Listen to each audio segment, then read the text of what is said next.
আপনি যদি লেখাপড়া শিখিয়ে যদি আপনার ক্ষতিই হয়, তাহলে ওই লেখাপড়া ওই যোগ্যতা আপনি ছেলে সন্তানকে দিয়ে কোনো লাভ নাই। মূর্খ রাখাই ভালো, গণ্ড মূর্খ রাখাই ভালো। যদি আপনি আপনার ছেলেকে শিক্ষিত করতে যেয়ে, আপনার ছেলেকে সুশিক্ষায় বড় করতে যেয়ে যদি আপনি লাঞ্ছিত হন, অপমানিত হন, তাহলে তাকে অশিক্ষিত রাখাই উচিত।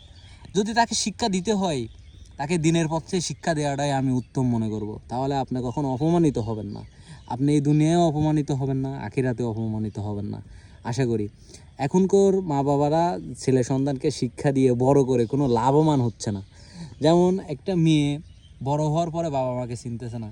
ইদানিং খুব মানে সোশ্যাল মিডিয়ার যুগ হয়ে গেছে আমাদের, ডিজিটাল বাংলাদেশে এখন মিডিয়ার যুগ হয়ে গেছে। মিডিয়াতে যে কোনো কিছু করলে মিডিয়াতে সব কিছুই আসতেছে। তো এই মিডিয়ার থেকে আমার ওই কথাগুলো মিডিয়াতে এক সময় আমি দিব, আপনারা শুনতে পারবেন। তো মিডিয়াতে এখন এমন একটা অবস্থা হয়েছে, যাই কিছু হোক মিডিয়াতে চলে যাচ্ছে।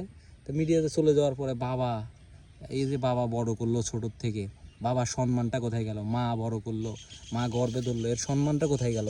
একটা ছেলের হাত ধরে তুমি যে চলে যাচ্ছ, তুমি এক সময় তুমি ছেলে সন্তান জন্ম দিবা না?